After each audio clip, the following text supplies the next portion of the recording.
Bab 816 Geng Penakluk Naga. Klinsmann menyadari bahwa jika dia bersikeras melakukan ini, seluruh Angel Pharmaceutical akan hancur. Dia menghela napas panjang dan berkata, panggil Veron dan minta dia bernegosiasi dengan Qin Haodong. Kita harus segera menyerah dan memintanya untuk berhenti. Ya, bos. Mora tidak berani membuang waktu. Dia segera menelepon Veron. Qin Haodong sedang duduk di kantor direktur sambil minum kopi dengan santai. Ponsel di sakunya berdering. Dia mengeluarkannya dan menemukan nomor telepon yang aneh. Dia kemudian menekan tombol jawab. Begitu panggilan tersambung, terdengar suara cemas dari ujung telepon. Tuan Qin, ini Veron dari Angel Pharmaceutical, kami akan menerima permintaan Anda sepenuhnya. Bisakah Anda membatalkan tugas Anda di Deep Web? Tolong jangan lakukan itu lagi. Permintaanku, apa itu? Qin Haodong berkata dengan santai, baru setengah jam, aku akan beristirahat di Carter selama 2 jam. Mendengar kata-kata ini, Veron gemetar. Qin Haodong akan melakukannya setiap 5 menit. Mungkin dalam 2 jam, setengah dari Angel Pharmaceutical akan hilang. Tuan Qin, tolong hentikan, kami mohon padamu. Karena kamu ingin bernegosiasi, mengapa kamu tidak mentransfer 500 juta dolar ke rekeningku? Apa? Bukankah kau bilang kalau kita membatalkan misi kita, kau bisa membiarkan kami pergi? Kenapa kau butuh 500 juta dolar? Qin Haodong berkata, Anda kehilangan kesempatan bagus, jadi Anda harus membayar 500 juta dolar sekarang. Atau dalam 10 menit akan menjadi 1 miliar dolar. Tuan Qin, saya tidak bisa mengambil keputusan sendiri, tolong beri saya waktu untuk menelepon bos saya. Terserahlah, aku tidak terburu-buru. Karena pabrik cabang Angel Pharmaceutical lainnya baru saja hancur, Qin Haodong berkata dengan santai. Ketika Klinsmann menerima telepon itu, meskipun dia marah, dia harus berkata, setujui semua persyaratannya. Segera transfer 500 juta dolar kepadanya. Qin Haodong sedang duduk di sofa. 3 menit kemudian, dia menerima pemberitahuan dari ponselnya. 500 juta dolar telah ditransfer ke rekeningnya. Dia tersenyum. Angel Pharmaceutical telah menyelidikinya secara menyeluruh dan mengetahui informasi rekeningnya. Saat itu, teleponnya berdering. Itu dari Donnie Randall. Qin, bagaimana kamu melakukannya? Angel Pharmaceutical telah membatalkan misi pembunuhan. Tidak apa-apa, aku hanya menarik sebagian taliku. Qin Haodong menutup telepon dan kemudian Veron menelepon.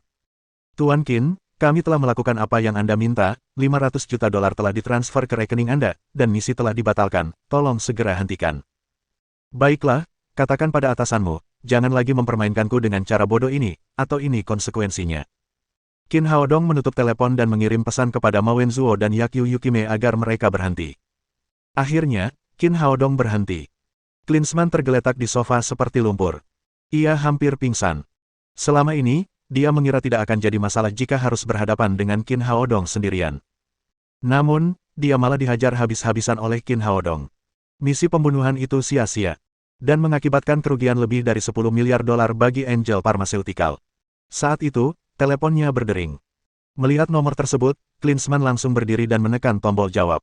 Bos, apakah Anda punya instruksi?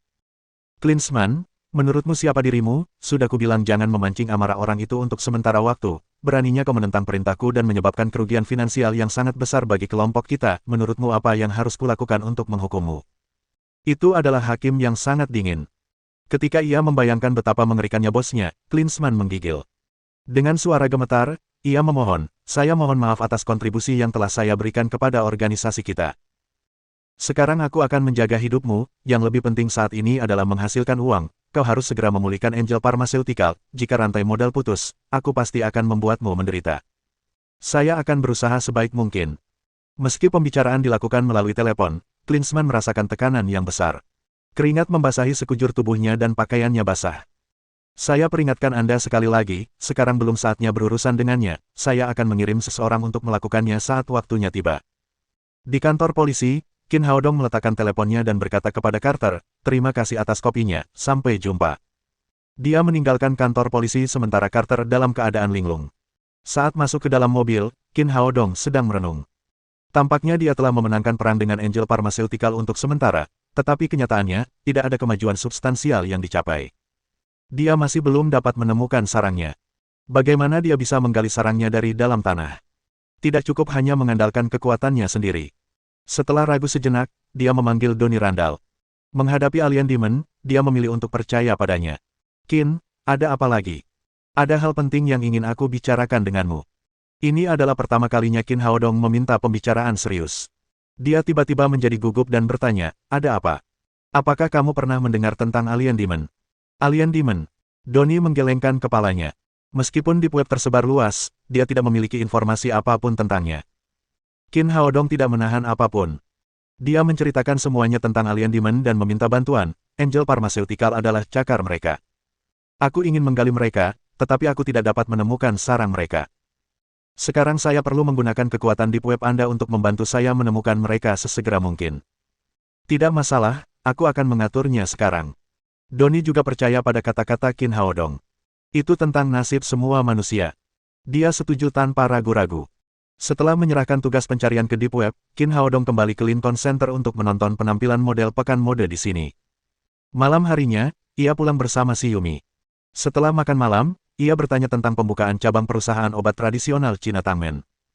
Namun, si Yumi tidak tahu banyak tentang industri obat-obatan.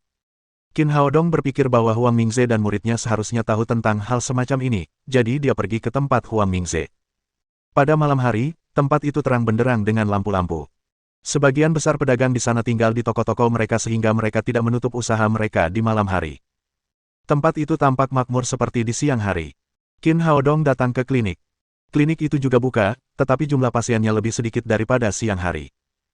Huang Mingze sedang duduk di kursi berlengan dan menikmati tehnya, sementara Huang Xiaoxian sedang bermain game seluler. Melihat Qin Haodong datang, sang guru dan muridnya segera berdiri untuk menyambutnya. Mereka sangat berterima kasih kepada Qin Haodong yang telah menyelamatkan nyawa mereka. Tuan Qin, silakan duduk, Xiaoxian sedang membuat teh. Huang Mingze mengundang Qin Haodong masuk. Ia mengeluarkan teh dahongpao yang langka dan menyerahkannya kepada Huang Xiaoxian, memintanya untuk membuat satu teko dari teh itu. Setelah duduk, Qin Haodong langsung ke pokok permasalahan dan mengatakan kepadanya bahwa dia ingin mendirikan cabang perusahaan obat tradisional Tiongkok Tangmen di kota N. Kemudian dia berkata, Tuan Huang, Anda telah berada di negara M selama bertahun-tahun, jadi Anda pasti tahu sesuatu tentangnya. Apakah Anda punya saran tentang cara mendapatkan persetujuan produk medis di sini?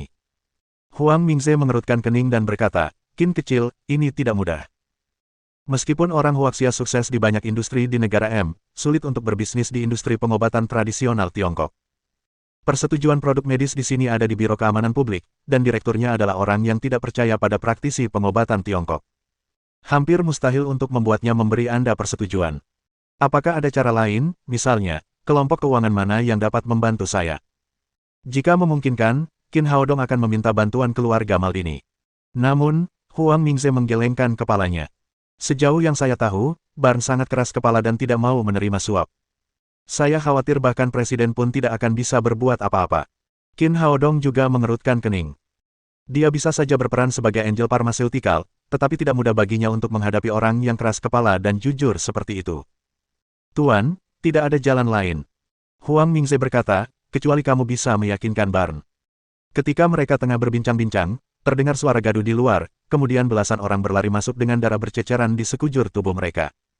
Orang-orang ini semuanya adalah pemuda yang kuat. Mereka membawa dua tandu dan bergegas ke hadapan Huang Mingze. Kakek Huang, lihatlah adikku, dia terluka. Setelah memasuki pintu, seorang pemuda yang bahunya berdarah berteriak. Qin Haodong melirik orang-orang ini. Jelas mereka terluka oleh pisau. Mereka baru saja bertarung sebelumnya. Dua orang di antaranya terbaring di atas tandu, salah satunya mengalami patah kedua kaki. Wajahnya berubah karena rasa sakit, tetapi dia tidak menangis. Pemuda lainnya yang ditandu dalam keadaan koma. Dadanya kolaps, lengan kirinya patah menjadi dua bagian. Dia dalam bahaya yang lebih besar. Huang Mingze tiba-tiba berdiri dan bertanya, mengapa Tang Hu dan Tang Biao terluka parah?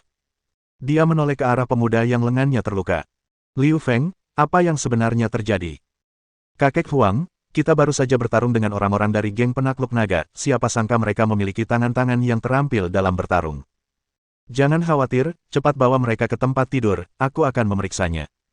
Beberapa orang membaringkan dua orang yang terluka parah di tempat tidur.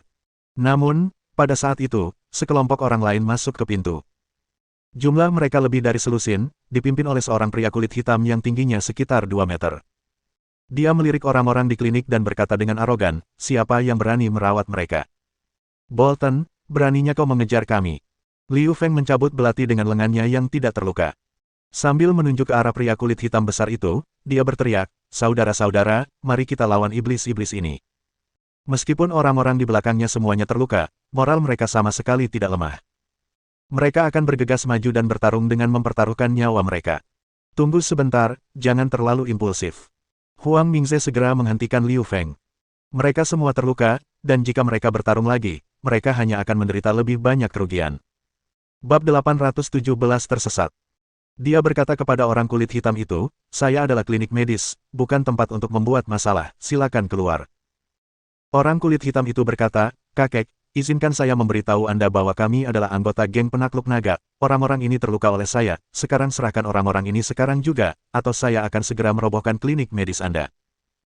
Huang Mingze menatap mereka, mereka berdua adalah rekan senegaraku dan pasienku, jadi aku tidak akan pernah menyerahkan mereka kepadamu, kalian bajingan, keluarlah dari sini.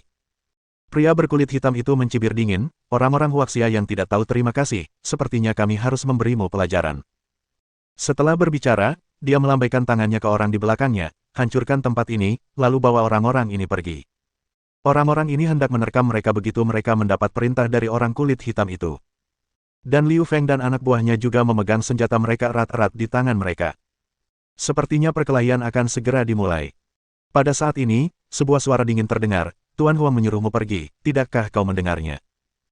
Qin Haodong melangkah ke arah pria berkulit hitam itu dan menjaga Huang Mingze dan Liu Feng di belakangnya. Qin kecil, bisakah kau mengatasinya, kata Huang Mingze dengan cemas. Meskipun Qin Haodong menyelamatkannya dari pangkalan bawah tanah, dia tidak melihat gerakan bertarung Qin Haodong, jadi dia sedikit tidak yakin dalam hatinya. Qin Haodong tersenyum padanya, Tuan, jangan khawatir, kami orang Huaxia sama sekali tidak menganggap serius setan asing semacam ini. Pria berkulit hitam itu melirik Qin Haodong dengan merendahkan dan berkata dengan nada menghina, orang Huaxia yang tidak tahu berterima kasih, kalian mencoba membuat diri kalian terbunuh. Dia mengayunkan tinjunya yang besar ke arah wajah Qin Haodong. Orang ini pernah berpartisipasi dalam pertandingan tinju ilegal sebelumnya dan sangat ahli dalam hal itu. Tinjunya sekuat angin kencang. Senyum sinis muncul di sudut mulut Qin Haodong, dan ketika dia mengangkat tangannya, dia melancarkan pukulan. Tinju besar dan kecil saling beradu.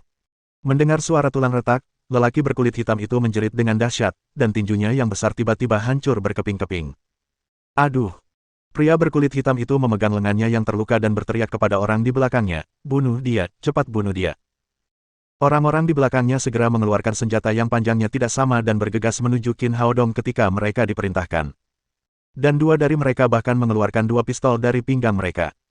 Liu Feng berdiri di belakang Qin Haodong, mengangkat pisau pendek di tangannya, dan bergegas maju untuk membantu sambil berteriak keras, tetapi sebelum dia bisa mengambil dua langkah, dia melihat Qin Haodong mengayunkan tinjunya dan menendang kakinya.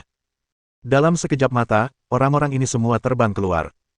Sebelum kedua pria bersenjata itu bisa mengangkat pistol mereka, Qin Haodong muncul di depan mereka seperti hantu, mengangkat tangannya untuk menghancurkan pergelangan tangan mereka, dan pistol itu jatuh ke tanah dengan bunyi klik. Melihat bahwa dia bertemu dengan seorang master, kilatan kebencian melintas di mata pria berkulit hitam itu, dan dia berkata kepada anak buahnya, ayo pergi. Orang-orang yang terluka itu bangkit dari tanah dan berlari tergesa-gesa, tetapi Qin Haodong tiba-tiba muncul di depan mereka dan menghalangi jalan mereka. Apakah kamu sudah mendapat izinku? Pria berkulit hitam itu mencengkeram lengannya yang terluka dan berteriak, apa lagi yang kau inginkan? Biar ku beritahu kau bahwa geng penakluk naga kami bukanlah tempat yang bisa kau ganggu. Qin Haodong berkata dengan dingin, Tuan Huang baru saja menyuruhmu pergi, maka kau harus pergi. Di belakang pria berkulit hitam itu, seorang bajingan bertato berteriak, bajingan, jangan pergi terlalu jauh. Jika kau mengganggu kami. Namun sebelum dia bisa selesai berbicara, sebuah telapak kaki besar muncul di depannya, lalu dia ditendang ke tanah. Qin Haodong melangkah maju dan menginjak betis bajingan bertato itu. Terdengar suara retakan tulang yang brutal lagi, dan jeritan bajingan yang menusuk hati bergema di seluruh jalan. Biarkan aku memberimu dua pilihan. Enyahlah atau jadilah seperti dia. Melihat cara Qin Haodong yang begitu kejam, kilatan ketakutan melintas di mata pria berkulit hitam itu. Sekarang dia tidak peduli dengan harga dirinya, dia langsung jatuh ke tanah dengan bunyi plop dan berlari menuju pintu secepat yang dia bisa. Melihat bosnya kabur, para gangster lainnya tidak berani ragu dan langsung berlari ke arah pintu, termasuk gangster bertato yang kakinya terinjak-injak. Mereka menahan rasa sakit yang luar biasa dan berlari keluar pintu. Kemudian mereka digiring oleh yang lainnya dan kabur dengan tergesa-gesa. Pada saat ini, banyak orang Huaxia berkumpul di luar klinik pengobatan tradisional Tiongkok Tai untuk menonton pertunjukan. Melihat pemandangan ini, mereka bersorak dan bertepuk tangan dengan hangat. Liu Feng menyimpan pisau pendeknya, berjalan ke arah Qin Haodong, dan membungkuk dalam-dalam, adik kecil, aku tidak menyangka kamu memiliki begitu banyak gerakan yang bagus, terima kasih banyak. Kita semua orang Huaxia, jangan sebutkan itu. Qin Haodong berkata, mari kita lihat luka-luka yang dialami orang-orang yang terluka. Huang Mingze tersadar dari keterkejutannya. Ia datang ke samping tempat tidur untuk merasakan denyut nadi pemuda bernama Tang Hu, dan memotong pakaiannya di dadanya. Ada bekas telapak tangan yang besar di dadanya. Dan bahkan tulang dadanya ambruk. Cederanya begitu serius sehingga ia tidak bisa menahan cemberut. Liu Feng bertanya, kakek Huang, bagaimana kabar adikku? Huang Mingze berkata, Tang Hu terluka parah, tulang dadanya patah, dan organ-organ vitalnya terluka, tidak ada yang bisa kulakukan, sebaiknya kau kirim dia ke rumah sakit untuk perawatan darurat. Mendengar ini, Liu Feng langsung menjadi gugup, kakek Huang, kakak laki-lakiku bukan warga negara di sini, jadi dia tidak bisa pergi ke rumah sakit besar sama sekali, tolong pikirkan cara lain, kamu harus menyelamatkannya. Huang Mingze berkata sambil mendesah, kita semua adalah keturunan Yan Huang, jika aku bisa menolongnya, bagaimana mungkin aku tidak menyelamatkannya, sayang sekali lukanya terlalu serius, aku tidak bisa berbuat apa-apa. Kilatan keputusasaan melintas di mata Liu Feng, dan beberapa teman di belakangnya bahkan mulai menangis. Jangan khawatir, semuanya, aku bisa menyelamatkannya. Qin Haodong melangkah maju. Dia tidak terburu-buru menawarkan bantuannya, karena ini adalah klinik Huang Mingze, jadi tidak pantas baginya untuk merawat pria itu terlebih dahulu. Namun, sekarang Huang Mingze tidak bisa berbuat apa-apa, jadi dia hanya bisa mengambil vaksinnya sendiri. Sedikit kekhawatiran muncul di mata Huang Mingze, Qin kecil, apakah kamu yakin bisa melakukannya? Meskipun dia tahu bahwa Qin Haodong berencana untuk membangun pabrik obat-obatan Tiongkok di kota N, dia tidak tahu bahwa Qin Haodong adalah seorang ahli pengobatan Tiongkok yang terkenal. Jadi menurutnya, meskipun Qin Haodong memiliki beberapa keterampilan medis, dia tidak dapat dibandingkan dengan seorang praktisi pengobatan Tiongkok tua seperti dia. Cedera Tang Hu sangat serius sehingga dia tidak dapat berbuat apa-apa. Bagaimana pemuda ini dapat menyembuhkannya? Namun Liu Feng tidak berpikir demikian. Mendengar Qin Haodong mengatakan bahwa ia dapat menyembuhkannya, secercah harapan muncul di matanya yang sudah putus asa. Hampir setengah dari orang-orang Huaxia di pecinan diselundupkan ke sini. Karena mereka adalah imigran ilegal di sini, mereka tidak dapat terlihat oleh polisi. Dan mereka tidak dapat pergi ke rumah sakit besar yang biaya pengobatannya sangat mahal. Sekarang bahkan Huang Mingze, yang sangat ahli dalam pengobatan, tidak dapat berbuat apa-apa. Pemuda di depannya adalah satu-satunya harapan mereka. Adik kecil, bisakah kau menyelamatkan kakak laki-lakiku? Qin Haodong mengangguk, saat ini masih bisa disembuhkan, tetapi tidak akan sembuh setelah beberapa saat. Liu Feng menjatuhkan diri dan berlutut, adik kecil, selama kamu menyembuhkan kakak tertuaku, kehidupan kita di masa depan akan menjadi milikmu. Yang lain juga berlutut di tanah, menangkupkan tangan mereka, dan memohon pada Qin Haodong. Bangun, tidak ada gunanya bagiku untuk memiliki hidup kalian, jangan ganggu perawatan pasienku. Setelah itu, Qin Haodong datang ke samping tempat tidur. Pertama-tama ia memeriksa denyut nadinya. Cedera Tang Hu benar-benar serius. Ia dipukul oleh seorang ahli di dadanya, dan tulang dadanya ambruk di area yang luas. Meskipun jantung dan paru-paru tidak tertusuk, ambruknya tulang dada ini menyebabkan dislokasi jantung dan paru-paru serta pendarahan internal yang hebat. Bahkan jika ia dikirim ke rumah sakit besar, harapannya untuk diselamatkan sangat kecil. Karena Tang Hu dapat menemuinya, ia seharusnya tidak mati. Setelah memastikan cederanya, ia mulai merawat Tang Hu. Pertama-tama, ia menggunakan tangannya untuk memulihkan dan menyambung tulang dada yang kolaps sedikit demi sedikit. Orang-orang di sekitar berdiri dan menonton dengan tenang, dan mereka bahkan tidak berani bersuara, karena takut hal itu dapat memengaruhi perawatan Qin Haodong. Awalnya, Liu Feng melihatnya mengayunkan tangannya di udara, tidak tahu pengobatan macam apa itu. Kemudian dia terkejut saat mendapati dada Tang Hu yang kolaps perlahan membuncit dan akhirnya kembali ke bentuk normalnya. Yang lain juga sangat terkejut. Mereka tidak mengerti pengobatan tradisional Tiongkok, apalagi apa itu tangan bodi, dan mereka semua kagum dengan caranya yang aneh dalam mengobati penyakit. Namun Huang Mingze adalah seorang ahli. Setelah beberapa saat tercengang, dia berkata dengan penuh semangat, Qin kecil, apakah kamu tangan bodi yang legendaris? Ya, saya menggunakan tangan bodi. Qin Haodong pertama-tama menggunakan kedua tangan bodi untuk meluruskan tulang yang patah dan kemudian perlahan-lahan mengembalikan jantung dan organ dalam yang salah tempat. Setelah menerima jawaban yang pasti, Huang Mingze berseru dengan gembira, saya tidak menyangka akan melihat perawatan ajaib seperti ini seumur hidup saya. Qin Haodong tidak punya waktu untuk teralihkan. Dia mengeluarkan kantong jarum dan menusuk dada Tang Hu dengan lebih dari 20 jarum perak, menggunakan ki asli kayu hijau untuk membantunya menyegarkan darah dan menghilangkan stasis darah. Setelah melakukan semua ini, dia menghela napas lega, lalu mengulurkan tangan, dan meraih lengan Tang Hu yang patah, menariknya lepas dan menyambungkan tulang yang patah dengan bunyi klik. Ya Tuhan, ini luar biasa, aku tidak percaya ada cara seperti itu untuk memperbaiki tulang. Huang Mingze baru saja sedikit tenang dan segera menjadi bersemangat lagi. Dia belum pernah melihat cara memperbaiki tulang seperti itu dalam hidupnya. Pada saat ini, Liu Feng datang dan bertanya dengan khawatir, adik laki-laki, bagaimana luka kakak laki-lakiku? Qin Haodong berkata, tidak apa-apa sekarang, tunggu saja 20 menit, lukanya akan sembuh. Apa, sobat, apakah aku salah dengar? Liu Feng tidak percaya apa yang didengarnya. Luka Tang Hu sangat serius sehingga bahkan Huang Mingze tidak bisa berbuat apa-apa. Bagaimana dia bisa menyembuhkannya secepat itu?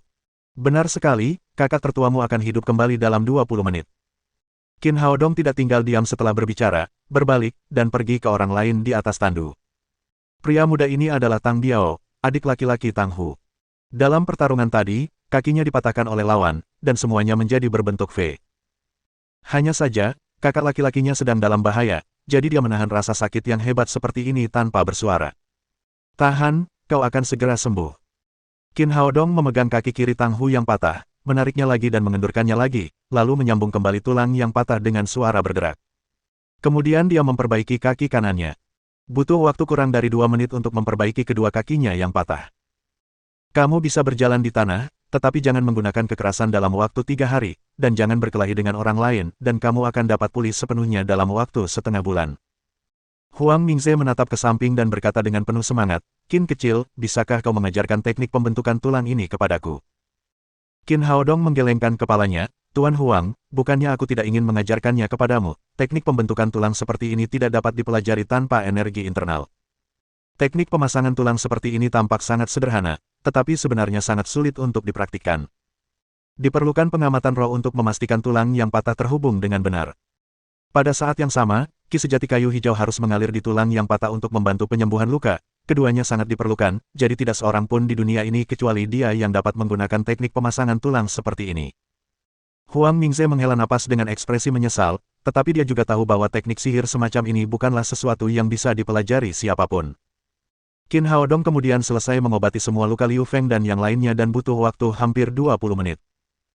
Dia datang ke tempat tidur Tang Hu lagi, mengambil kembali semua jarum perak, membantunya berbaring di tempat tidur, meminta Huang Xiaoxian mengambil baskom, dan kemudian menepuk bagian tengah punggung Tang Hu dengan telapak tangannya. Sambil mengerang kesakitan, Tang Hu memuntahkan seteguk besar darah ke dalam baskom dan kemudian perlahan membuka matanya. Bab 818 Chekhov. Setelah Tang Hu bangun, ia bergegas keluar dari tempat tidur dan kemudian meraba tubuhnya. Ia tidak merasakan ada perbedaan pada tubuhnya dibandingkan sebelum cedera. Kakek Huang, terima kasih, pasti kau yang menyelamatkanku. Tang Hu berkata sambil membungkuk dalam-dalam pada Huang Mingze. Huang Mingze segera berkata, Tang Hu, kamu salah, aku tidak punya keterampilan, Qin kecillah yang menyelamatkan hidupmu. Sambil berbicara, dia juga sangat mengagumi Qin Haodong di dalam hatinya. Dan dia tidak menyangka Qin Haodong dapat menyembuhkan luka pasiennya yang tidak dapat dia lakukan apapun dalam waktu kurang dari setengah jam. Tang Biao menimpali, benar sekali, kakak dokter muda yang sangat terampil inilah yang menyelamatkan kita, dia tidak hanya mengobati lukamu, tetapi dia juga mengobati luka saudara-saudara lainnya. Tang Hu melirik Qin Haodong, sedikit terkejut, tetapi dia segera membungkuk dan berkata, dokter ajaib kecil, terima kasih telah menyelamatkan hidupku. Bolehkah aku tahu namamu? Namaku Qin Haodong. Huang Mingze awalnya tahu namanya, tetapi dia tidak pernah mempedulikannya. Ketika dia mendengarnya menyebut namanya lagi, hatinya tiba-tiba berdebar kencang. Dia tampak bersemangat saat bertanya, baru-baru ini aku mendengar bahwa ada seorang medik sage baru di Huaxia, yang memiliki keterampilan medis yang luar biasa dan menemukan ramuan yang disebut Blood Revival, dan ramuan ini dapat menyembuhkan leukemia. Mungkinkah kamu adalah medik sage ini? Qin Haodong mengangguk pelan, ya, ini aku, pabrik obat tradisional Tiongkok yang ingin aku bangun akan memproduksi pil pemulihan darah ini. Huang Mingze berkata dengan gembira, ternyata, dokter bijak telah tiba. Tidak heran keterampilan medismu begitu menakjubkan. Setelah orang-orang saling mengenal, Tang Biao berkata, Medical Sage, kamu baru saja melukai orang-orang dari geng penakluk naga, jadi mereka pasti akan membalas dendam kepadamu setelah beberapa saat, kamu harus segera pergi dari sini.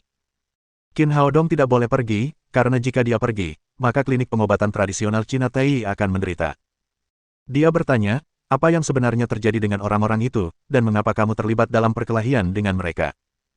Tang Hu menghela napas dan berkata, begitu kau mendengar nama perkumpulan mereka, kau tahu bahwa mereka menargetkan orang-orang Huaxia di negara M.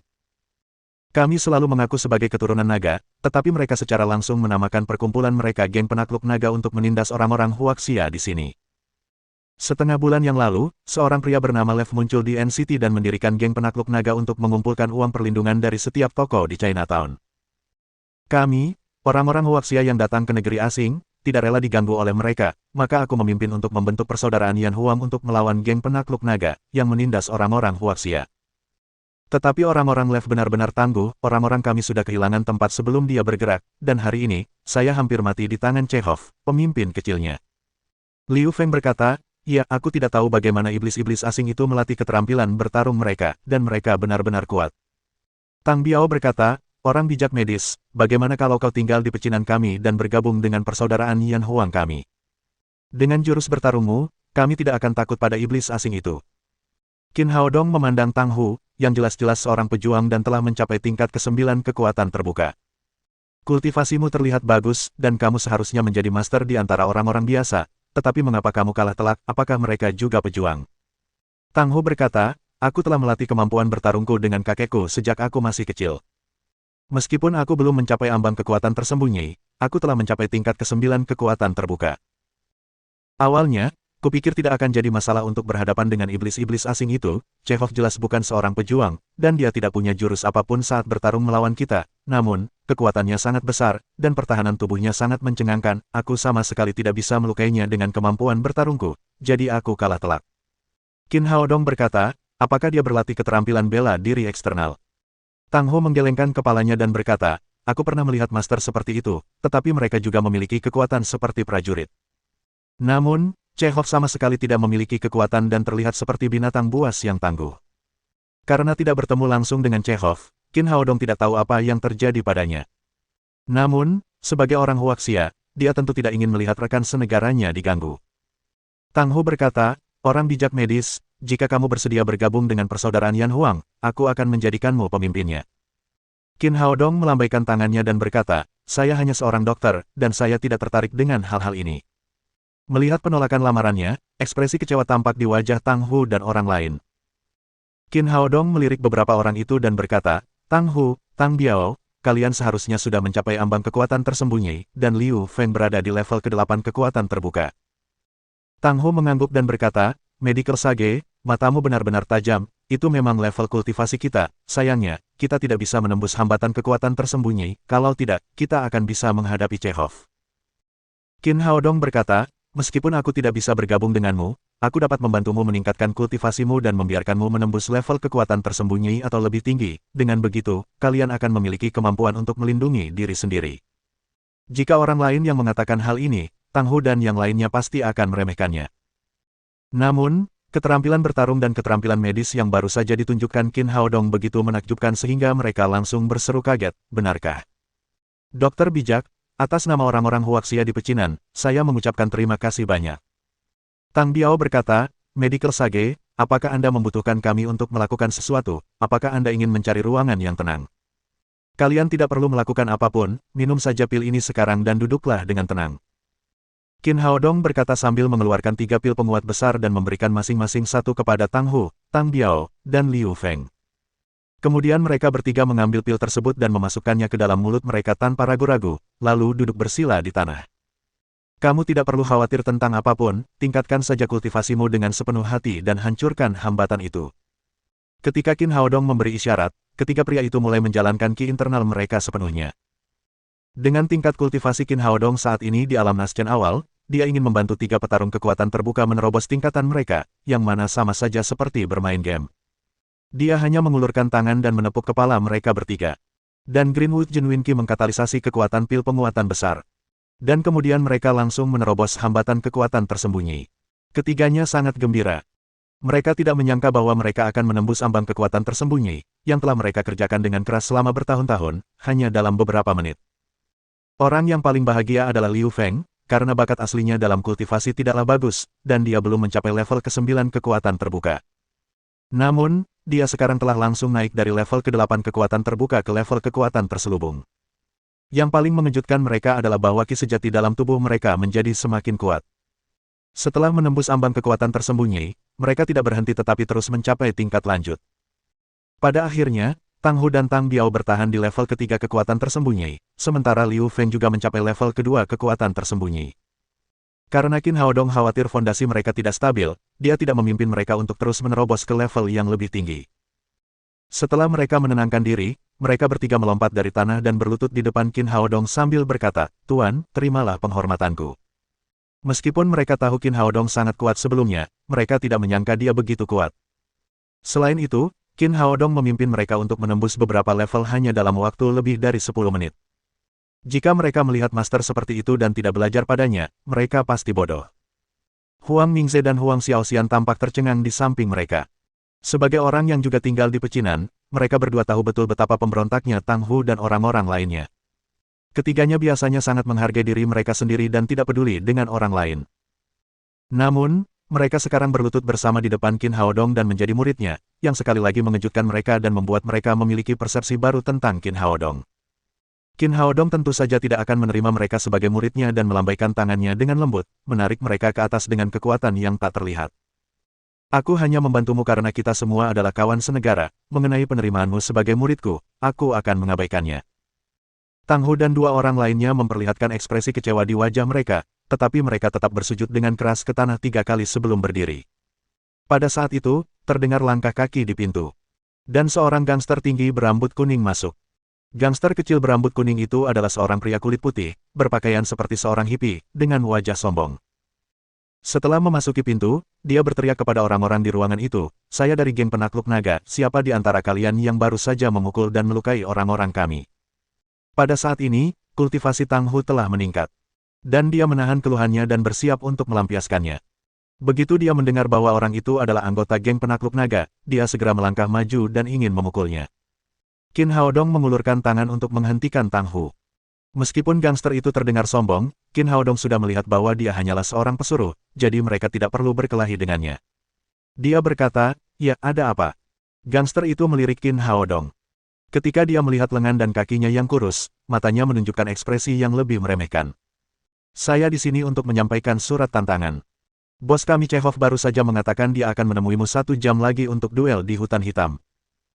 Jika kalian tidak berani pergi, maka orang-orang di pecinan akan menderita. Jika bos kita marah, dia pasti akan membunuh kalian semua."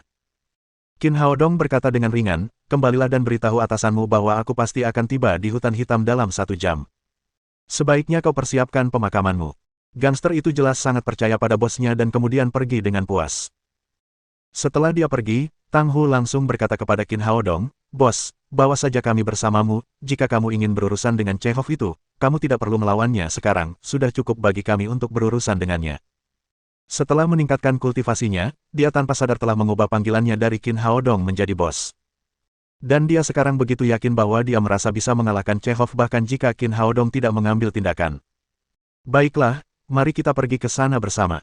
Mendengar bahwa Qin Haodong bersedia membawa mereka bersamanya, Tang Hu dan yang lainnya sangat gembira. Tang Biao berlari keluar pintu dan dengan cepat mengendarai SUV. Lalu mereka masuk ke mobil dan langsung melaju meninggalkan kota. Hutan hitam terletak 50 km dari pinggiran kota N, di mana mereka tidak bisa lagi melihat kemakmuran kota metropolitan itu. Hutan itu dikelilingi oleh hutan lebat. Namun pemandangan malam itu sangat indah. Dan bulan purnama di langit menerangi pembukaan hutan. Ketika Qin Haodong dan yang lainnya tiba, seorang pria kulit putih jangkung sudah menunggu di sana. Dia mengenakan kaos ketat, dan otot-ototnya yang berkembang luar biasa menonjol. Dia adalah Chekhov, wakil presiden geng penakluk naga. Chekhov tercengang saat melihat Tang Hu dan Tang Biao yang masih hidup. Tang Hu terluka olehnya, dan kaki Tang Biao juga patah karena tendangannya, jadi dia tidak bisa lebih jelas lagi tentang kondisi luka kedua pria itu. Dia tahu betul seberapa berat tamparannya. Bahkan jika Tang Hu tidak mati, dia seharusnya hanya memiliki setengah nyawa yang tersisa. Namun, bagaimana mungkin Tang Hu terlihat lebih bersemangat daripada terluka? Setelah terkejut, dia segera mendapatkan kembali ketenangannya dan menatap Qin Haodong yang dikelilingi orang lain. Chekhov menganggap pemuda itu tampak lemah dan bahkan tidak sekuat Tang Hu dan yang lainnya, tetapi ia membuat Chekhov berpikir bahwa ia berbahaya. Saat Chekhov mengamati Qin Haodong juga meliriknya. Qin Haodong menyadari bahwa Chekhov memang bukan seorang pejuang, tetapi tubuhnya tampak sangat kuat, dan dia menyerupai binatang buas. Chekhov berkata, "Bung, apakah kau yang melukai orang-orangku dari geng penakluk naga?" Qin Haodong berkata dengan tenang, benar sekali. Chekhov berkata dengan ekspresi penuh tekad, dasar orang Huaxia yang tidak tahu malu, beraninya kau memberi pelajaran pada geng penakluk naga. Aku akan membuatmu membayarnya hari ini. Sebelum Qin Haodong sempat berbicara, Tang Hu adalah orang pertama yang melompat keluar. Bos, serahkan bajingan ini padaku, aku pasti akan menghajarnya habis-habisan. Bab 819 Manusia Serigala. Qin Haodong mengangguk. Meskipun Chekhov tampak sangat kuat, dia tampaknya berada di tahap awal kekuatan tersembunyi. Sekarang Tang Hu telah mencapai level ketiga kekuatan tersembunyi, dia akan mengalahkan Chekhov dengan mudah. Setelah menerima persetujuan Qin Haodong, Tang Hu melangkah ke Chekhov. Tang Hu, dasar pecundang, beruntung sekali kau masih hidup terakhir kali, beraninya kau datang untuk mengadili kematian. Tang Hu berkata, iblis asing, aku akan menunjukkan kepadamu apa itu Kung Fu Huaxia hari ini. Dia berteriak sambil memukul dada Chekhov dengan keras menggunakan tinjunya. Tinju penakluk harimau Shaolin adalah keterampilan tinju terbaik Tang Hu. Dan dalam pertarungan sebelumnya dengan Chekhov, ia memukul Chekhov berkali-kali dengan keterampilan tinju ini. Hanya saja, saat itu ia tidak sekuat Chekhov, jadi meskipun ia menggunakan serangkaian keterampilan tinju ini untuk memukul Chekhov, ia merasa seperti sedang menggelitiknya. Dan ia tidak dapat benar-benar melukai Chekhov dengan memukulnya seperti ini. Chekhov tidak menyangka bahwa dia akan meningkatkan kemampuan bertarungnya dalam waktu sesingkat itu, jadi dia sama sekali tidak peduli dengan tinjunya. Pada saat yang sama, dia mengulurkan tangannya yang besar dan meninju dada Tang Hu. Menurutnya, pukulan Tang Hu tidak mengancam dirinya, tetapi pukulannya dapat membunuh Tang Hu. Namun, hasilnya jauh di luar dugaannya. Sebelum tinjunya menyentuh Tang Hu sudah menghantam dadanya dengan keras dengan satu pukulan. Terlebih lagi, kekuatannya dalam meninju tinju ini jauh lebih besar dari sebelumnya. Dan dia begitu kuat sehingga itu di luar imajinasinya. Di mata banyak orang, Chekhov bagaikan karung pasir yang terlempar dari udara, melayang sejauh lebih dari 10 meter, menghantam pohon besar di belakangnya, lalu jatuh ke tanah dengan bunyi gedebuk dan kepulan debu. Namun, kemampuan bertahannya sangat kuat. Bahkan jika Tang Hu meninjunya dengan kekuatan tersembunyi tingkat ketiga, itu tetap tidak banyak melukainya. Sebaliknya, pukulannya justru memancing Chekhov, yang bangkit dari tanah dan melolong sebelum menyerang Tang Hu lagi. Qin Haodong sedikit mengernyit. Ia merasa kemampuan bertahan Chekhov sangat kuat, cepat, dan bertenaga, lebih mirip binatang buas. Bagus sekali. Setelah pukulan itu, Tang Hu menjadi penuh percaya diri. Lalu dia melancarkan tinju penjinak harimau dan melawan Chekhov lagi. Meskipun Chekhov sangat pemberani, Tang Hu telah mengalahkan Chekhov dalam semua aspek dengan kemampuannya. Ledakan, ledakan. Saat itu, terdengar suara pukulan saling beradu, dan Chekhov sedang dipukul oleh Tang Hu seperti karung pasir. Tang Hu meninju Chekhov selama lebih dari 10 menit. Meskipun kemampuan bertahan Chekhov kuat, ia telah dipukuli sampai babak belur. Dia benar-benar marah. Setelah dia bangkit dari tanah lagi, dia tiba-tiba menatap bulan purnama di langit dan menjerit panjang seperti serigala yang melolong. Setelah mendengar lolongan itu, roh Qin Haodong merasakan bulan purnama memancarkan cahaya tak kasat mata ke dalam tubuh Chekhov. Kemudian seluruh tubuh Chekhov berubah seketika. Tubuhnya yang kuat tumbuh dengan cepat dan dalam sekejap mata telah melampaui 2 meter. Dan bulu-bulu di tubuhnya menjadi lebih panjang dari sebelumnya. Kedua tangannya yang besar berubah menjadi cakar yang tajam, matanya bersinar merah, dan hidung serta mulutnya menonjol ke depan sehingga lebih mirip dengan serigala. Perlombaan Tianlang. Ekspresi Qin Haodong berubah. Dulu ada ras aneh di dunia kultivasi, yaitu ras Tianlang. Ras Tianlang adalah ras aneh dengan tubuh yang luar biasa kuat. Mereka mempraktikkan keterampilan pemurnian tubuh Tianlang. Ketika mereka mencapai tingkat tertinggi melalui keterampilan tersebut, keterampilan itu tidak kalah dengan keterampilan pemurnian tubuh dari sekte kultivasi lainnya, tetapi bahkan lebih kuat. Kemudian dia menggelengkan kepalanya lagi. Dan dia takut Chekhov di depannya hanya memiliki sedikit darah ras Tianlang. Dari segi kekuatan, dia juga terlalu jauh tertinggal. Karena itu, Chekhov seharusnya menjadi manusia serigala legendaris di bumi. Meskipun dia telah menyelesaikan transformasinya, dia kini baru saja naik dari tahap awal kekuatan terselubung ke puncak kekuatan terselubung, yang setara dengan level ke-9 kekuatan terselubung. Tang Hu menikmati pemukulan itu, tetapi ia terkejut oleh Chekhov yang tiba-tiba berubah. Sebagai orang yang hidup di bumi, ia tentu pernah mendengar legenda manusia serigala dan telah menonton banyak film tentang manusia serigala, tetapi ini adalah pertama kalinya ia benar-benar menontonnya. Setelah bertransformasi, Chekhov kembali melolong. Ia datang ke hadapan Tang Hu secepat kilat. Lalu ia menusukkan cakarnya seperti pisau baja ke dadanya. Jika cakarnya menembus tubuhnya, maka ia takut ususnya akan langsung pecah. Dan Chekhov akan mencakar jantungnya. Tang Hu benar-benar ketakutan. Meskipun kultivasinya telah meningkat, ia baru mencapai level ketiga dari kekuatan tersembunyi. Ia tidak sebanding dengan Chekhov, yang telah mencapai puncak kekuatan tersembunyi. Ia bahkan tidak bisa bereaksi sama sekali. Pada saat itu, sebuah tangan besar dan bening terjulur ke arahnya. Tangan itu langsung mencengkeram pergelangan tangan Chekhov dan melemparkannya keluar dengan jabat tangan.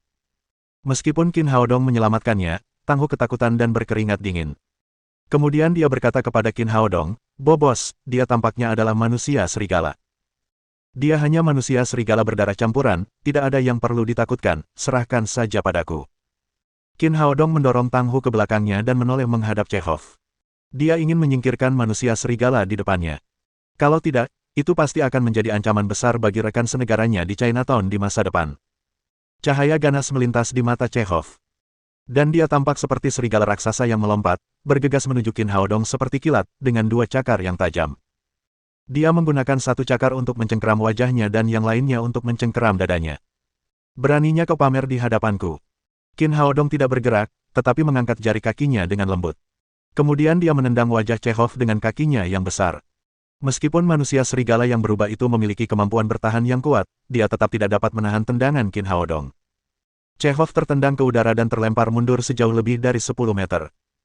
Kemudian ia jatuh ke tanah dengan bunyi plop dan muntah darah. Meskipun dia dipukuli dengan sangat parah, dia masih ganas. Setelah memuntahkan beberapa suap darah, dia melompat ke udara lagi. Kemudian dia mencengkeram leher Qin Haodong dari atas ke bawah dengan satu cakar. Qin Haodong mengerutkan kening, mengangkat tangannya, dan menamparkan wajah Chekhov. Tamparan yang ia berikan kepada Chekhov tampak seperti orang dewasa yang memukul anak kecil, dan ia menjatuhkan Chekhov ke tanah dengan bunyi gedebuk. Tubuh Chekhov bahkan tenggelam di bawah permukaan tanah dan terkubur di lumpur. Qin Haodong melangkah maju 2 langkah dan menginjak dada Chekhov dengan kekuatan dahsyat yang menyumbat pembuluh darahnya. Chekhov tidak hanya tidak bisa melawannya, tetapi dia bahkan tidak bisa mengangkat jarinya. Pada saat ini, selama dia menghentakkan jari kakinya pelan, dia dapat langsung menghancurkan hati Chekhov. Dia mengangkat kepalanya dan berbisik ke hutan di depannya, "Jika kamu tidak keluar lagi, aku akan menginjak-injaknya sampai mati." Dia jelas merasakan ada sosok kuat lain yang tersembunyi di hutan. Kekuatannya tidak jauh berbeda dari Chekhov, tetapi dia tampak lebih kuat. Orang itu seharusnya Lev, presiden geng penakluk naga. "Anak Huaxia, kamu benar-benar kuat." Dengan suara kasar, seorang pemuda yang kuat berjalan keluar dari hutan. Dia tampak seperti berusia sekitar 30 tahun. Dia mengenakan setelan jas yang dibuat dengan baik di tubuhnya yang berotot, yang tampak menawan. Dia memiliki mata cekung dan hidung mancung, yang dianggap sebagai pria tampan di kalangan orang barat. Qin Haodong berkata, "Apakah kamu Lev?" "Ya, aku Lev, lepaskan Chekhov, dan aku akan melawanmu." Qin Haodong menendang udara, lalu tubuh Chekhov terlempar lurus keluar. Kemudian Lev mengulurkan tangan, menangkap Chekhov, dan meletakkannya di sampingnya. Manusia serigala yang telah berubah itu sangat kuat dalam hal pertahanan dan kemampuan pemulihan. Selama Qin Haodong tidak melakukan gerakan untuk membunuhnya, maka Chekhov tidak akan mati. Lev melangkah di depan Qin Haodong dan sekali lagi berkata dengan ekspresi serius di wajahnya, "Anak Huaxia, kamu kuat, dan kamu adalah salah satu dari sedikit orang kuat yang pernah kulihat, kamu bahkan lebih kuat dari orang-orang tua di pengadilan ilahi." Qin Haodong berkata, "Kamu juga sangat kuat, tetapi kamu belum menjadi lawanku. Aku akan memberimu 2 pilihan, kamu harus bersumpah dengan sungguh-sungguh untuk tidak menjadi musuh orang Huaxia dalam kehidupan ini, atau kamu akan mati." Ekspresi tekad terpancar di wajah Lev. "Meskipun kau sangat kuat, aku adalah seorang pejuang, aku akan berbicara denganmu tentang hal-hal itu saat kau mengalahkanku." Qin Haodong berkata, "Karena kamu ingin melawanku, maka kamu dapat mengambil tindakan dan menunjukkan kekuatan terkuatmu. Aku akan melakukannya, karena itu adalah bentuk penghormatan terhadap Tuan yang berkuasa." Lev selesai berbicara sambil melepas jasnya dan melemparkannya ke samping, menggerakkan anggota tubuhnya, dan berkata, "Bocah Huaxia, aku akan melancarkan gerakan." Setelah berbicara, dia menggerakkan tubuhnya dan menghantam wajah Qin Haodong dengan keras. Lev berada pada level yang sama dengan Chekhov. Ia tidak menguasai seni bela diri dan tidak memiliki keterampilan bertarung, jadi ia bertarung hanya berdasarkan naluri. Namun sebagai perbandingan, dia lebih kuat dan lebih cepat dari Chekhov. Udara berdesis tajam saat dia mengayunkan tinjunya ke arah Qin Haodong. Melihat pukulan yang begitu dahsyat, Tang Hu, Tang Biao, dan yang lainnya sangat ketakutan hingga berkeringat dingin. Mereka belum pernah bertarung melawan Lev sampai sekarang. Jika Lev bertarung dengan mereka sebelumnya, bahkan jika mereka diikat bersama, mereka tidak akan memiliki perlawanan. Mereka sekarang memiliki Qin Haodong sebagai pendukung mereka. Jika tidak, mereka akan mati. Menghadapi pukulan sekuat itu, Qin Haodong menggelengkan kepalanya sedikit dan mengangkat tangannya untuk melancarkan pukulan juga. Cara dia mengayunkan tinjunya tampak biasa saja. Dan dia bahkan tidak tampak mengayunkan tinjunya terlalu keras. Itu tampak seperti cara orang biasa mengayunkan tinjunya. Setelah kedua telapak tangan saling bersentuhan, tubuh Qin Haodong tidak bergerak sama sekali, tetapi Lev malah terpental sejauh lebih dari 10 meter dengan kecepatan lebih cepat, mematahkan beberapa pohon setinggi pinggang satu demi satu. Qin Haodong berkata, "Kamu terlalu lemah, aku sudah lama menyuruhmu untuk mengeluarkan kekuatan terkuatmu, cepatlah dan bertransformasi." Dia sudah melihat bahwa Lev juga seorang manusia serigala. Meskipun dia juga bukan ras murni, levelnya lebih tinggi dari Chekhov. Lev bangkit dari tanah dan menatap dengan sangat serius. Ia merasa bahwa orang Huaxia di depannya ini terlalu menakutkan.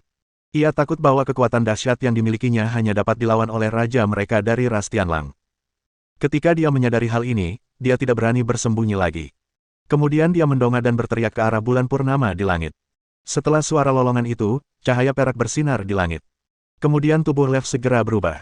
Tangannya menjadi sepasang cakar yang tajam. Kemudian hidung dan mulutnya menonjol ke depan dan menjadi manusia serigala. Tidak seperti Chekhov, dia jauh lebih tinggi. Selain itu, bulu serigala di tubuhnya lebih tebal dan berwarna emas pucat. Ketika Qin Haodong memandang Lev yang telah bertransformasi, dia menemukan bahwa kultivasi Lev telah meningkat dari tahap awal kekuatan tertinggi ke puncak kekuatan tertinggi, yang setara dengan kekuatan tertinggi tingkat ke-9 dari ras manusia. Dalam ras Tianlang, garis keturunan menentukan segalanya. Jika dia berasal dari ras Tianlang di dunia kultivasi, maka kekuatannya akan meningkat pesat dan melompat ke alam Sage setelah transformasi. Karena mereka berdarah campuran, baik Lev maupun Chekhov, mereka hanya dapat mencapai level terkuat dari level mereka saat ini setelah transformasi dan tidak dapat menerobos. Lev mengeluarkan raungan yang mengagetkan, menyebabkan hutan di sekitarnya bergetar dan banyak burung mengembangkan sayapnya dan terbang ke langit malam. Tubuhnya melesat maju seperti serigala raksasa yang terbang di langit. Kedua cakarnya bersinar dingin di bawah sinar bulan, dan dia mencengkeram leher Qin Haodong dengan cakarnya. Sayangnya, kamu masih belum cukup kuat. Qin Haodong bahkan tidak mengeluarkan pedang Xuan Yuan, dan dia mengayunkan tinjunya ke arah Lev lagi. Dari segi kekuatan tubuh abadi kayu hijau miliknya tidak kalah dengan Lev yang telah berubah. Gerakan dan kemampuan bertarungnya 100 kali lebih kuat dari Lev. Pukulan Qin Haodong menghantam dada Lev, lalu Lev mendengar suara tulang dadanya sendiri yang runtuh. Kemudian dia memuntahkan darah dengan liar dan terlempar ke belakang. Bab 820 Dunia Kegelapan Barat. Sebagai manusia serigala tingkat tinggi, tingkat pemulihan Lev lebih cepat. Cedera serius seperti itu tidak hanya tidak membahayakan nyawanya, tetapi ia juga berhasil berdiri hanya setelah beberapa detik. Yang mengejutkan semua orang, setelah Lev bangkit berdiri, dia tidak menyerang Qin Haodong lagi melainkan berlutut di depannya. "Pria Huaxia, kau memang sangat kuat, jika kau membantuku membalas dendam. Aku, Lev, bersedia melayanimu sebagai tuanku dalam kehidupan ini. Kau dapat memintaku melakukan apapun yang kau inginkan, aku tidak akan berubah pikiran." Qin Haodong sedikit tercengang. Awalnya dia mengira akan butuh lebih dari beberapa gerakan untuk mengalahkan manusia serigala tingkat tinggi ini, tetapi dia tidak menyangka hasilnya seperti ini. "Kau bilang kau ingin aku membalaskan dendammu." Qin Haodong berkata, "Lalu siapa musuhmu? Karena kau bahkan tidak bisa membunuh musuhmu dengan kekuatanmu yang ditingkatkan, itu berarti musuhmu pasti lebih kuat." Kilatan kebencian terpancar di mata Lev, musuhku adalah Pontifex Maximus Antony dari Pengadilan Ilahi. Dia tidak hanya membunuh istriku, tetapi dia bahkan membunuh anakku yang baru berusia beberapa bulan. Alasan mengapa saya hidup sampai hari ini adalah untuk membunuh Antony. Pengadilan Ilahi. Qin Haodong pernah mendengar nama Pengadilan Ilahi sebelumnya, tetapi dia mengira itu hanya kelompok agama. Namun, dia tidak menyangka mereka begitu kuat sehingga bahkan Lev tidak dapat melakukan apapun terhadap mereka. Dia melirik Lev dan berkata, "Masalahmu membuatku kurang lebih tertarik, ceritakan padaku, kalau aku tertarik, aku mungkin bisa membantumu." Setelah Lev pulih dari cederanya, keadaannya yang panik pun mereda. Kemudian, raut wajah penuh kenangan dan kesedihan muncul di wajahnya yang penuh tekad. Ia berkata dengan suara pelan, "Awalnya aku tinggal di Eropa, meskipun aku tumbuh sebagai yatim piatu, aku mampu mencari nafkah dengan tubuhku yang kuat, jadi hidupku baik-baik saja.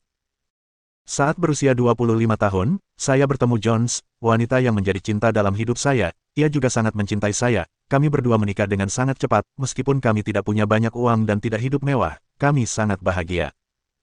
Putraku Little Lev lahir saat aku berusia 28 tahun. Pada malam itu, aku tiba-tiba terbangun dan berubah menjadi manusia serigala. Semua ini membuat saya dan istri saya ketakutan. Setelah kejadian itu, dia tidak peduli, entah saya manusia serigala atau orang biasa, saya hanyalah suaminya. Saya tidak punya rencana untuk mengungkapkan identitas saya sebagai manusia serigala, dan saya juga tidak ingin menyakiti siapapun, saya hanya ingin menghabiskan hidup saya dengan damai bersama orang yang paling saya cintai. Pada saat ini, tatapan kebencian melintas di matanya. Pada saat ini, Pontifex Maximus Antony yang kejam, entah bagaimana tahu bahwa aku telah berubah menjadi manusia serigala dan datang ke rumahku. Dia bilang aku makhluk gelap, jadi dia harus membunuhku, kalau tidak, aku akan menjadi ancaman bagi umat manusia. Saat itu, aku dan istriku berlutut di hadapannya dan memohon belas kasihan. Aku berjanji berulang kali bahwa aku tidak akan menyakiti siapapun, dan aku bahkan tidak akan mengungkapkan identitasku sebagai manusia serigala. Namun, Antony tidak menghiraukan permohonan kami dan mencoba membunuhku. Akhirnya, John tewas di tangan Antony demi melindungiku. Bajingan tak berperi kemanusiaan itu bahkan tidak mengampuni anakku yang baru berusia 1 bulan, dia melempar Lev yang masih dalam buayan ke tanah dan dia pun meninggal. Kematian istri dan anakku memaksaku untuk berubah menjadi manusia serigala lagi. Aku berubah dari manusia serigala junior menjadi manusia serigala menengah. Meski begitu, aku tetap tidak sebanding dengan Antony, karena dia terlalu kuat. Kemudian saya berhasil lolos dari tangannya dan tidak ada tujuan lain dalam hidup saya, kecuali membalaskan dendam atas istri dan anak saya. Mendengar hal ini, orang-orang yang hadir pun terharu, terutama Tang Hu dan yang lainnya. Awalnya, saat melihat manusia serigala, mereka dipenuhi rasa takut dan bahkan memiliki rasa jijik yang mendalam terhadap makhluk gelap ini. Ketika mereka mendengar tentang kehidupan tragisnya, mereka merasa sangat simpati kepadanya. Meskipun dia memang manusia serigala sebelumnya, dia tidak pernah melakukan hal buruk, jadi mengapa pengadilan ilahi ingin membunuh manusia serigala? Qin Hao Dong berkata, apakah ada lebih banyak makhluk gelap atau manusia serigala sepertimu di barat? Lev berkata, awalnya aku tidak tahu tentang hal-hal ini, kemudian, ketika aku mendapatkan kembali identitasku sebagai manusia serigala dan bergabung dengan kelompok ini, aku menemukan bahwa dunia gelap di barat jauh lebih besar dari yang kita duga. Tidak hanya ada manusia serigala sepertiku, tetapi ada juga vampir legendaris dan penyihir kegelapan, ada juga banyak orang dengan kekuatan tertinggi di antara mereka. Qin Hao Dong berkata, karena kamu punya banyak anggota, mengapa tidak meminta mereka membantumu membalas dendam? Lev berkata, meskipun dunia kegelapan barat kuat, pengadilan ilahi yang dilawannya bahkan lebih kuat, keduanya telah bertarung selama ribuan tahun, dan tidak ada yang memanfaatkannya, jadi mereka sekarang dalam keadaan seimbang. Pontifex Maximus adalah yang kedua setelah Kaisar Suci dan sangat kuat, namun, aku adalah manusia serigala liar yang tidak dapat diandalkan dan tidak dilahirkan dalam keluarga manapun, jadi wajar saja, tidak ada yang mau membantuku. Qin Hao Dong tidak tahu banyak tentang dunia persilatan Huaxia setelah kelahirannya kembali, dan dia tidak tahu apa-apa tentang dunia kegelapan barat. Namun, kisah Lev membangkitkan minatnya, jadi dia bertanya, bisakah Anda memberitahu saya tentang komposisi dunia barat? Seperti apa pengadilan ilahi dan seperti apa dunia kegelapan? Lev berkata, dunia kegelapan barat sebagian besar terdiri dari 3 ras, termasuk ras serigala, kindred, dan penyihir kegelapan. Dunia kegelapan memiliki organisasi yang disebut Dewan Kegelapan. Dewan Kegelapan terdiri dari 13 keluarga, termasuk 6 keluarga kindred, 6 keluarga serigala, dan aliansi penyihir kegelapan. Di Dewan Kegelapan, tampaknya ada penyihir kegelapan yang lebih rendah, tetapi mereka sangat kuat, mereka tidak kalah dengan ras serigala dan kindred dalam hal kekuatan. Pemimpin dengan peringkat tertinggi di Dewan adalah juru bicara. Di dunia kegelapan, orang terkuat adalah orang yang paling dihormati, jadi posisi juru bicara tidak tetap dan dipegang oleh orang terkuat di antara ketiga ras. Juru bicara saat ini adalah Ratu Vampir Kindred. Qin Hao Dong bertanya, seberapa besar lingkup pengaruh Dewan Kegelapan, di mana markas mereka? Lev berkata, lingkup pengaruh Dewan Gelap meliputi seluruh dunia gelap barat, dan markas mereka berada di Kastil Gelap Negara Ao. Seberapa kuatkah Dark Speaker, atau Vampire Queen? Lev berkata, aku tidak begitu yakin tentang ini, aku belum pernah melihat Ratu Vampir, tetapi aku pernah diberitahu bahwa dia sangat kuat, dia adalah satu-satunya orang kuat di seluruh dunia bawah tanah barat yang dapat melawan Kaisar Suci. Qin Hao Dong mengangguk, dengan kekuatanmu, berapa levelmu di dunia gelap? Lev berkata, kami manusia serigala terbagi menjadi 5 tingkatan, tingkatan terendah adalah manusia serigala junior, kemudian manusia serigala menengah, manusia serigala alfa, raja serigala, dan kaisar serigala. Namun, kaisar serigala sangat langka dan tidak pernah muncul selama hampir 1000 tahun. Sekarang, tingkatan tertinggi adalah kepala dari 6 keluarga besar, dan mereka semua adalah raja serigala. Setelah 2 kali berevolusi, saya sekarang telah menjadi manusia serigala alfa. Jika saya cukup beruntung untuk berevolusi lagi, saya dapat mencapai tingkat raja serigala, maka akan ada harapan bagi saya untuk melaksanakan rencana balas dendam saya. Hanya saja, evolusi manusia serigala sangat sulit, saya sangat beruntung dapat berevolusi 2 kali dalam waktu 10 tahun. Qin Haodong bertanya lagi, bagaimana dengan Chekhov, dia berada di level berapa? Dia hanyalah manusia serigala tingkat menengah, kami semua telah terbangun dan tidak memiliki keluarga yang bisa diandalkan. Tanpa sengaja aku menyelamatkannya dari pengadilan ilahi, dan kemudian dia mengikutiku sejak saat itu. Qin Haodong mengetahui bahwa menurut klasifikasi manusia serigala tingkat menengah harus setara dengan kekuatan tersembunyi dan prajurit ras manusia. Serigala Alpha setara dengan master di alam kekuatan tertinggi, dan level Raja Serigala sebanding dengan master di alam Sage. Orang bisa tahu betapa kuatnya kekuatan gelap di barat. Saat pertama kali tiba, hatinya berdebar kencang. Jika dia bisa menaklukkan seluruh dunia gelap di barat, atau membentuk aliansi, itu akan sangat membantunya melawan iblis asing di masa depan. Dia bertanya lagi, bagaimana kekuatan ras darah? Bagaimana jika dibandingkan dengan ras serigalamu? Lev berkata, faktanya, sebelum lahirnya pengadilan ilahi, ras serigala dan kindred selalu bermusuhan, dan kekuatan kedua belah pihak serupa. Kemudian, karena tekanan dari pengadilan ilahi, mereka secara resmi menyerukan gencatan senjata dan membentuk Dewan Kegelapan Barat bersama dengan penyihir hitam. Tingkat tertinggi kindred adalah Ratu Vampir, diikuti oleh Pangeran, Adipati, Markis, Earl, Viscount, dan Baron. Kekuatanku saat ini seharusnya mirip dengan Adipati Agung Vampir. Setelah mendengar ini, Qin Haodong juga memiliki konsep awal tentang kindred. Duke setara dengan penguasa alam kekuatan tertinggi, dan Pangeran dapat dibandingkan dengan penguasa di alam Sage. Bagaimana dengan kekuatan penyihir kegelapan? Penyihir hitam adalah ras paling misterius di Dewan Kegelapan, mereka terbagi menjadi penyihir dan penyihir hebat, kekuatan masing-masing orang tidak dapat diketahui, tidak ada yang mau berurusan dengan penyihir hitam jika mereka bisa menghindarinya. Karena Dewan Kegelapan begitu kuat, pengadilan ilahi tentu tidak akan lemah. Qin Haodong bertanya, bagaimana dengan pengadilan ilahi, bagaimana kekuatan mereka dibagi? Lev berkata, pengadilan ilahi pada awalnya setara dengan dunia gelap, setelah bertahun-tahun bertempur antara kedua belah pihak, tidak ada yang bisa mengambil keuntungan, namun, 10 tahun yang lalu, Kaisar Suci tiba-tiba menerima harta suci, yang disebut cinta para dewa. Dengan kekuatan harta suci itu, Kaisar Suci melukai Ratu Vampir dengan parah. Sejak saat itu, Kaisar berhasil menekan dunia gelap. Qin Haodong sedikit mengernyit. Ia berpikir bahwa karena Pangeran Vampir telah mencapai alam Sage, Ratu Vampir setidaknya harus berada di tahap akhir alam Sage, atau bahkan lebih tinggi. Kekuatan Ratu Vampir itu jauh lebih hebat daripada apa yang dimilikinya saat ini, dan tampaknya tidak akan mudah untuk mengalahkan mereka. Lev melanjutkan, di bawah Kaisar Suci pengadilan ilahi adalah perawan suci, tetapi setelah kematian perawan suci terakhir, perawan suci pengadilan ilahi yang baru belum dipilih, kekuatan pengadilan ilahi sebagian besar dibagi menjadi pendeta dan ksatria, ada 8 Pontifis Maximus di antara para pendeta, dan 4 ksatria suci di antara para ksatria, kultivasi mereka setara dengan Pangeran Vampir dan Raja Serigala dari ras serigala kita. Setelah narasi Lev, Qin Haodong memiliki pemahaman awal tentang kekuatan utama di dunia barat. Dia bertanya lagi, dengan kekuatanmu sebagai Alpha Werewolf, jika kau ingin bergabung dengan keluarga manapun, kau pasti akan diterima, jadi mengapa kau sendirian? Lev berkata, di dunia yang gelap, keluarga ras lebih mementingkan garis keturunan. Bagi serigala alfa liar sepertiku, meskipun aku memiliki kekuatan yang lebih unggul, aku tidak dihargai oleh mereka dan bahkan dikucilkan oleh mereka. Garnet, Raja Serigala di antara 6 suku serigala, pernah mengatakan kepadaku bahwa dia ingin aku bergabung dengan keluarganya, tetapi sayangnya, dia tidak ingin membantuku membalas dendam, jadi apa gunanya bergabung dengan keluarganya? Lebih baik bagiku untuk hidup sendiri di luar. Setidaknya aku bisa memiliki harapan untuk membalaskan dendam istriku. Pada titik ini, dia menatap Qin Haodong penuh harap dan berkata, aku tahu kekuatanmu lebih unggul, tetapi kamu tidak menunjukkan semuanya. Selama kamu dapat membantuku membunuh Pontifex Maximus Antony, hidupku akan menjadi milikmu. Kami manusia serigala menepati janji kami dan tidak akan pernah mengkhianatimu selama sisa hidup kami. Qin Haodong berpikir sejenak dan berkata, jika aku membantumu membunuh Pontifex Maximus Antony, itu sama saja dengan berperang langsung dengan pengadilan ilahi. Aku punya banyak hal yang harus dilakukan sekarang, jadi aku tidak bisa melakukannya. Tepat ketika Lev sangat kecewa, dia berkata, tetapi aku dapat membantumu meningkatkan kultivasimu. Aku akan membantumu mencapai level Raja Serigala dan kau dapat membalas dendam sendiri. Lev sangat gembira dan berkata dengan penuh semangat, jika kamu dapat membantuku meningkatkan levelku ke level Raja Serigala, aku juga akan menjadikanmu sebagai tuanku.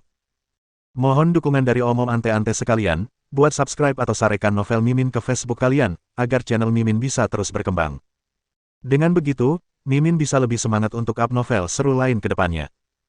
Sekiranya ada kebutuhan buat subback, silakan inbox Mimin atau tuliskan di kolom komentar. Mimin dulukan dengan ucapan terima kasih.